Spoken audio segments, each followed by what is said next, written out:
President Donald Trump is ramping up his war against drugs, targeting diverse countries known for their drug cartels like Mexico, Colombia, and Venezuela.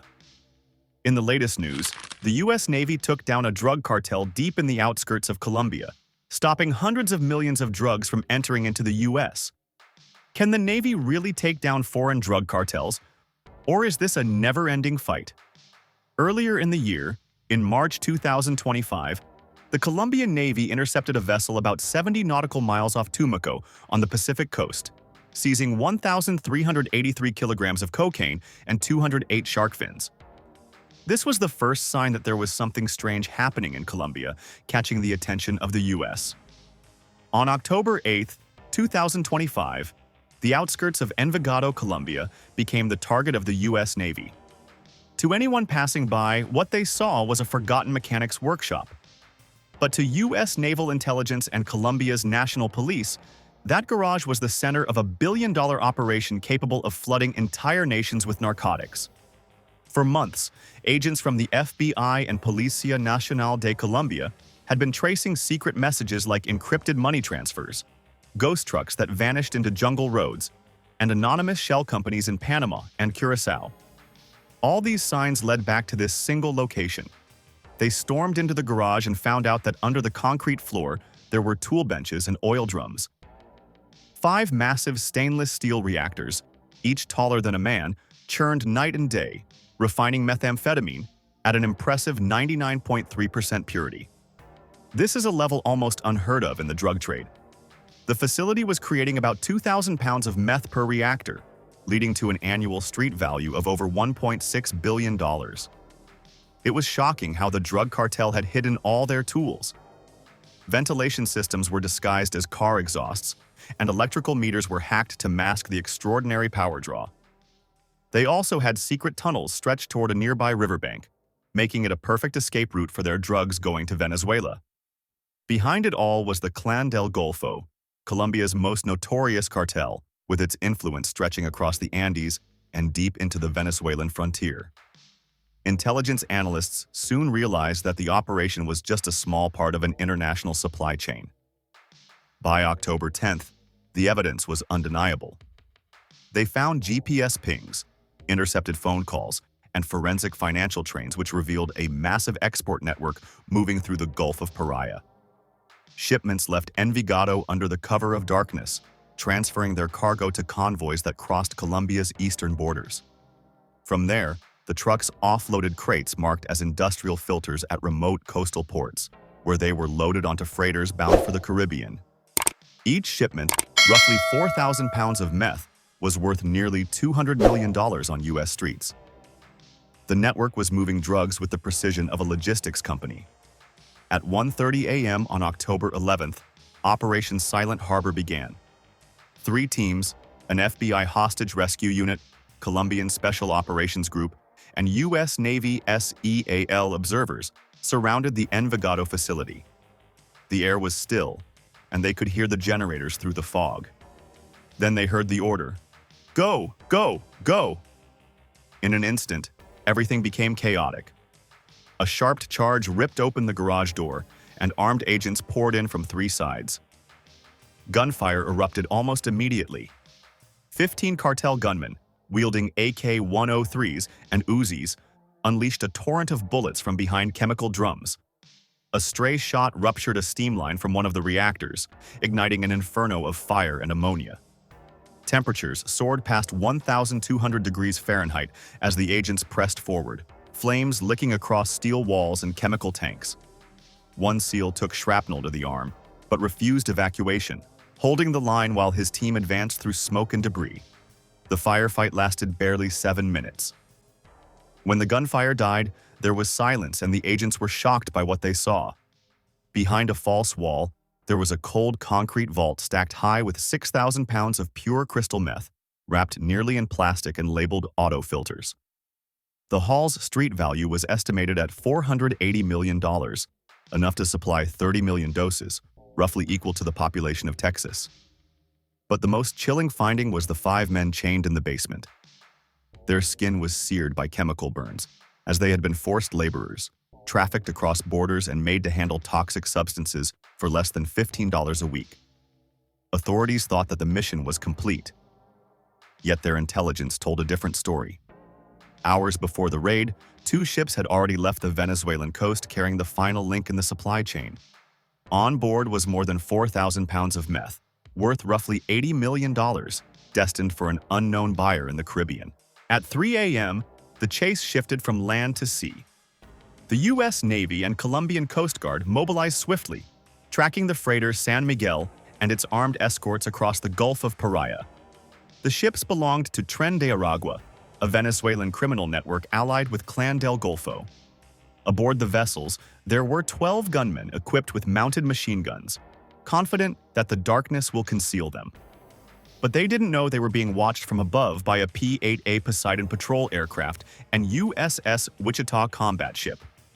At 3:19 a.m., the confrontation began. A Navy MH-60R Seahawk helicopter swept low over the waves. The gang opened fire against the helicopter.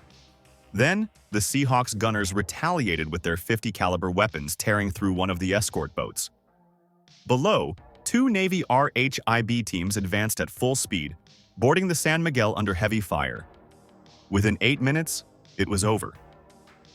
The freighter's crew had been subdued.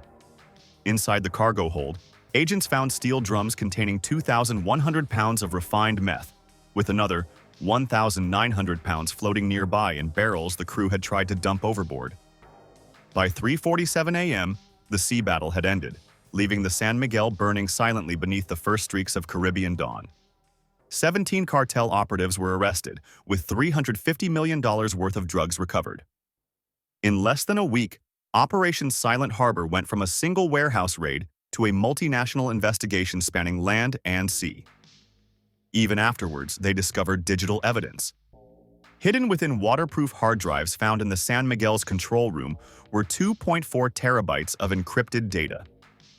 When the data was encrypted at the FBI's Miami film office, they found 51 offshore accounts, 7 shell corporations, and money transfers totaling $93 million routed through banks in Panama, Curacao, and Hong Kong. The data confirmed that Clan del Golfo and Tren de Aragua were co-founders of a transnational cartel, structured to supply 20,000 pounds of narcotics per quarter in total. The network was capable of producing nearly $5 billion annually.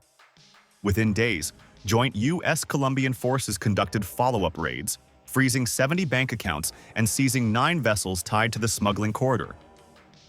The Colombian president hailed the mission as a turning point in the war against chemical warfare disguised as commerce. But aside from the statistics and headlines, the human toll resonated most deeply. There were enslaved workers, families destroyed by addiction, and the realization that the modern drug war has become more sophisticated than before. By October 15th, the seas had calmed down. Operation Silent Harbor had destroyed over 10,000 pounds of high-purity meth, rescued human captives, and dismantled a billion-dollar criminal enterprise.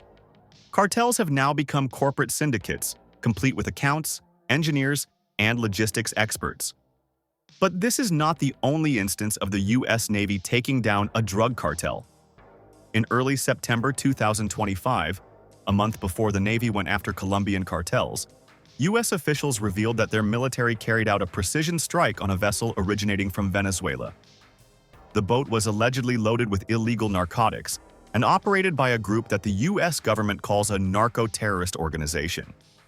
Ahead of that strike, the U.S. has significantly increased its naval presence in the southern Caribbean, sending warships to patrol waters off the coast of Venezuela as part of a broader anti-drug trafficking initiative. The goal was to disrupt the maritime routes of trafficking networks that the U.S. says links criminal organizations in Venezuela to large volumes of narcotics destined for the United States. The vessel had departed from Venezuela and was carrying a shipment of illegal drugs when U.S. military forces engaged. The vessel belonged to a cartel group from Venezuela that the U.S. called a foreign terrorist organization. They didn't reveal the amount and type of drugs aboard but claimed that the strike was necessary because the trafficking posed a threat to American security. The strike occurred in international waters in the southern Caribbean, instead of in Venezuelan territorial seas. The use of lethal force in such a maritime anti-drugs mission was a major escalation from traditional interdiction operations that usually focus on boarding and seizure instead of a strike. Diplomatically, the operation caused a lot of tension. The Venezuelan government condemned the action, disputing the U.S. claims about the target and raised questions about the legality of lethal military operations in international waters. This is probably because the U.S. didn't work with Venezuela to take these drug cartels down, as they did with Colombia. The U.S. Navy has also been going after Mexican drug cartels. Recently, the Navy's assets have been going against organizations such as the Sinaloa Cartel, which were called narco-terrorist groups by the U.S. government. One key shift is the deployment of the destroyer USS Gravely to the Gulf Coast near the Texas-Mexico border, where it supports operations to interdict maritime trafficking and monitor cartel drone and smuggling activity. The U.S. military has also placed additional surveillance assets around the Baja Peninsula and offshore Mexican waters, tracking suspicious vessels and gathering real-time intelligence on cartel maritime routes. What's more, U.S. cooperation with Mexican forces has expanded.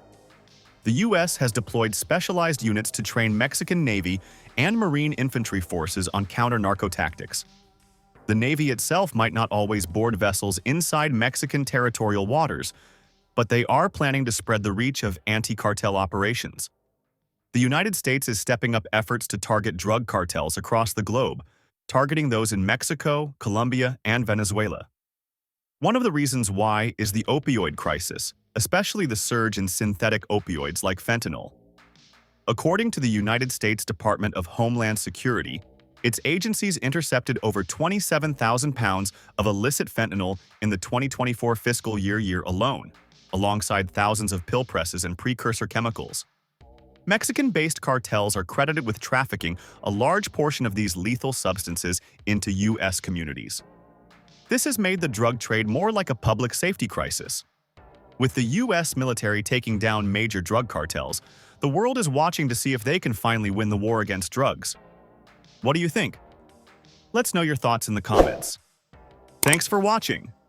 Be sure to like and subscribe to stay up to date on global military events.